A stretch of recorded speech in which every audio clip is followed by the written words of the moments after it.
Hello everyone, स्वागत है आपका अपना चैनल आरके स्टडी नर्सिंग पर।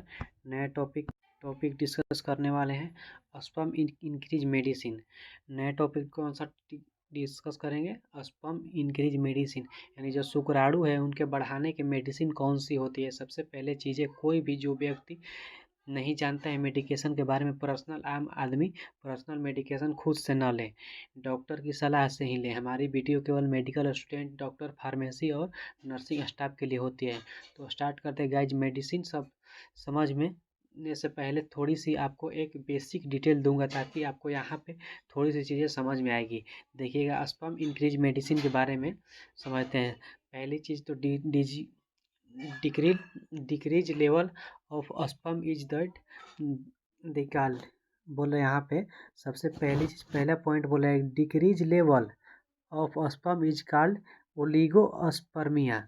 बोल रहा है कि decrease level of sperm is called oligospermia, यानी कि इसका कहने का मतलब है जब शुक्राणु की मात्रा कम हो जाए तो उसे ओलिगोस्पर्मिया कहते हैं। क्या कहते हैं भैया?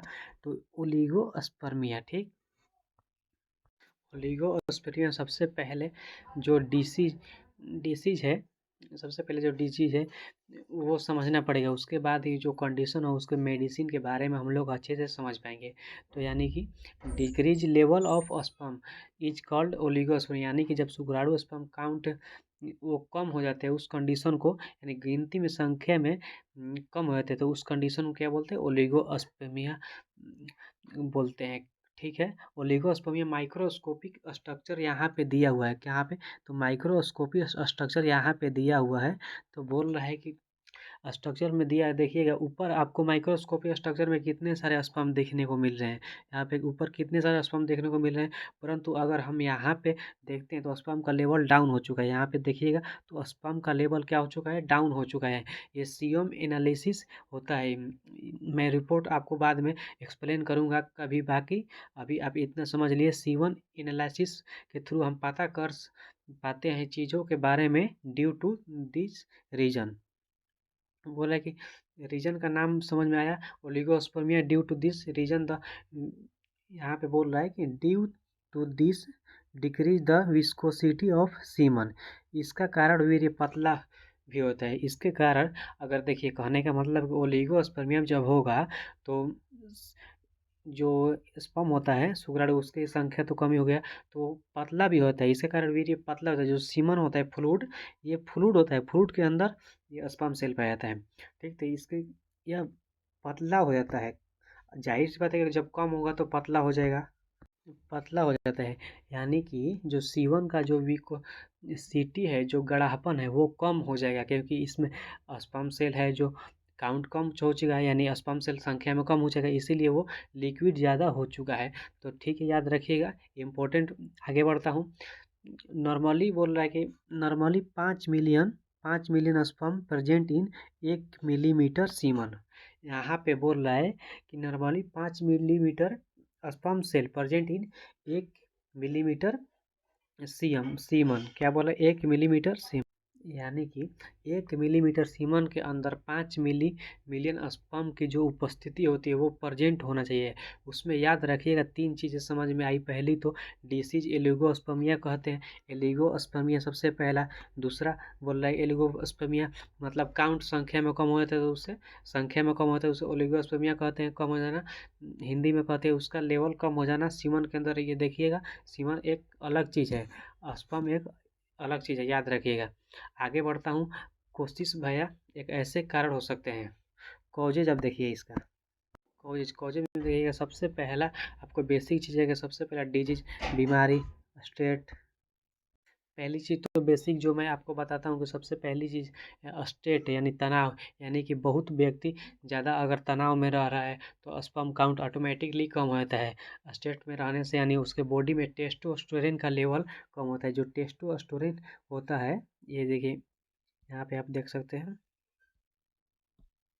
एक मिनट, यहाँ पे आप देख सकते हैं टेस्टोस्टेरोन का लेवल बेसिकली रूप से कम होता है। जो हार्मोनल इस बैलेंस डिसबैलेंस होता है, उसकी वजह से आपको मेनली स्पर्म सेल्स का काउंट कम होता है, डाउन हो जाता है। टू द अंडरस्टैंड कि हमें स्ट्रेस थोड़ा कम लेना चाहिए, यानी टेंशन नहीं लेना चाहिए। ठीक, यहाँ पे पेशेंट को एक्सप्लेन करना है कि स्टेट कम लेना है या टेंशन कम लेना है। उस कंडीशन में अगर ओलिगोस्पर्मिया हुआ तो उसको देखना है कि ठीक है। तो देखिएगा जो स्पर्म कॉजेज क्या होता है, शुक्राणु यानी स्पर्म सेल के कम होने के डिजीज, कोई भी बीमारी हो गई तो इन्फेक्शन हो या प्रोस्टेट ग्लैंड होता है एक, ठीक। अब यहाँ पे आप देखिएगा हार्मोन्स का बिगड़ जाना, हार्मोनल डिसबैलेंस हम लोग देखेंगे, संक्रमण, रुकावट, दवाइयाँ का दुष्प्रभाव, जो किसी प्रकार के दवा होता है, ड्रग इफेक्ट यानी साइड इफेक्ट होता है कुछ दवाइयों का दुष्प्रभाव से स्पर्म का यानी शुक्राणु का मात्रा कम होता है। स्मोकिंग, धूम्रपान, देखिए धूम्रपान होता है जो धूम्रपान भी आपको शरीर में बहुत सारी हानि पहुंचाता है, ठीक। आगे देखिएगा यहाँ पे अगर स्मोकिंग किया यानी जो धूम्रपान होता है उसको स्मोकिंग किया, फिर उसके बाद उसको स्ट्रेट यानी तनाव पैदा हुआ, तो इसको बोल सकते हैं हम कि स्टेट यानी टेंशन लेने से व स्मोकिंग से शुक्राणु की कमी संख्या में कमी होता है, ठीक। अब मेडिसिन के ऊपर बात करते हैं, ट्रीटमेंट के ऊपर कि स्पर्म काउंट बढ़ाने के मेडिसिन कैसे यूज करोगे। देखिए गाइज, अभी तक तो ज़्यादातर टैबलेट फेमस होते हैं, जो ड्रीफ्रॉग टैबलेट। कौन सा फेमस टैबलेट है? ड्रीफ्रॉग टैबलेट के नाम से मिलती है आपको मार्केट में, ठीक है।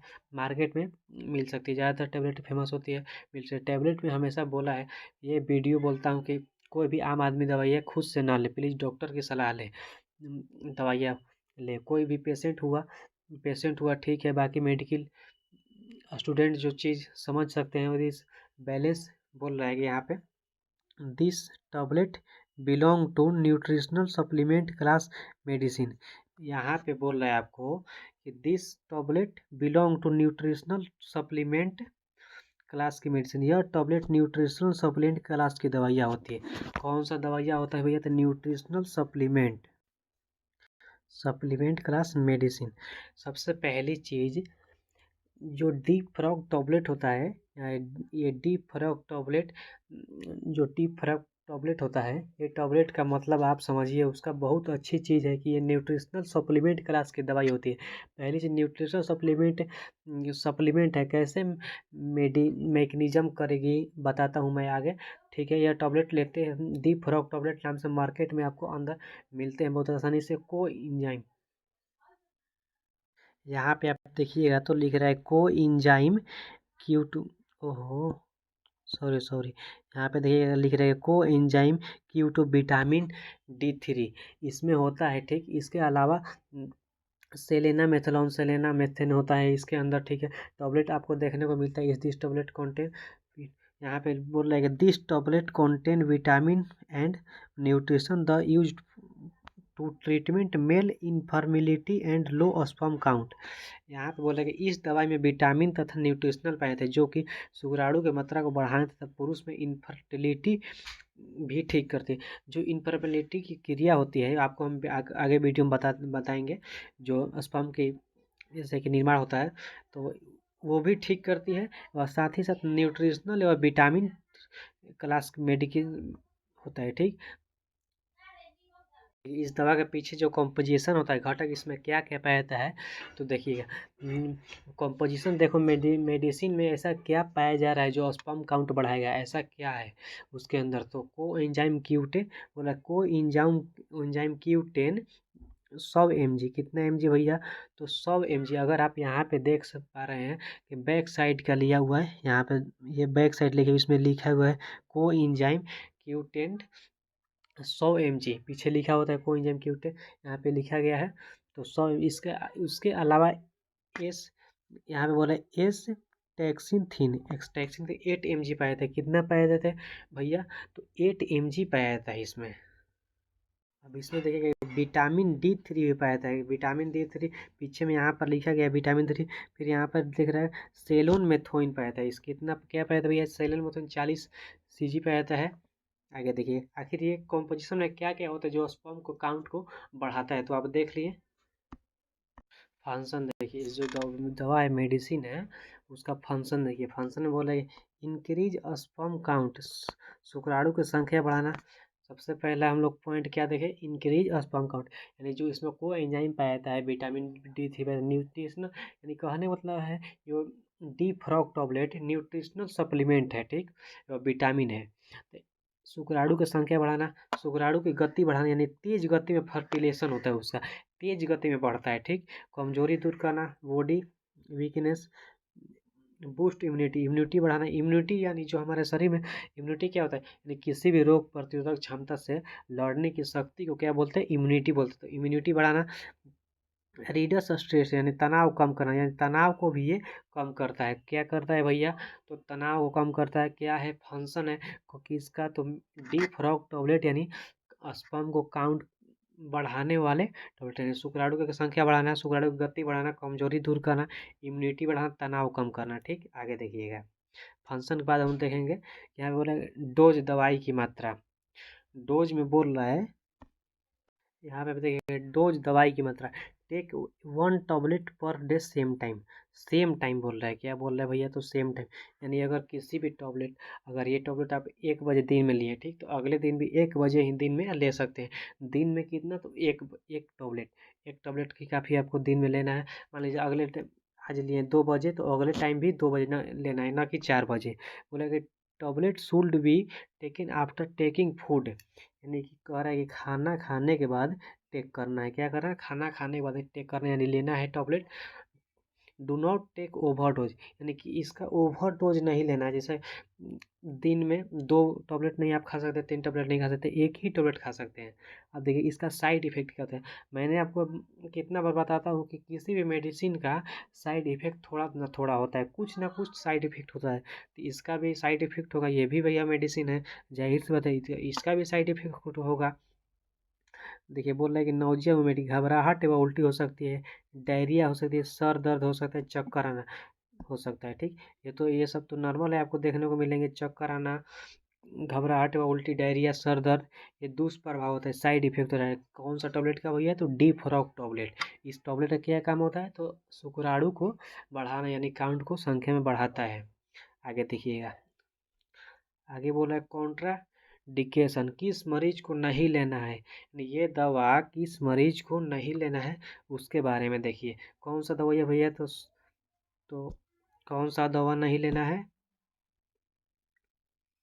डी फ्रॉग नहीं लेना है, कौन सा, तो देखिए यहाँ पे सबसे पहला पॉइंट बोल रहा है कि लीवर डिसऑर्डर, लीवर की बीमारी, अगर लीवर की बीमारी हो, यानी किसी प्रकार के लीवर में बीमारी हो, इन्फेक्शन हो, एलर्जी हो, हेपेटाइटिस हो, या हेपेटाइटिस ए हो या बी हो, यानी किसी प्रकार लीवर में अगर प्रॉब्लम हो, तो ये टॉबलेट आप यूज नहीं कर सकते हैं। कौन सा, तो डी फ्रॉग टॉबलेट, यानी इसका फिर यूज करने के बाद ज़्यादा ज़्यादा साइड इफेक्ट आपको देखने को मिलेंगे, इसीलिए ये टॉबलेट यूज नहीं करना है।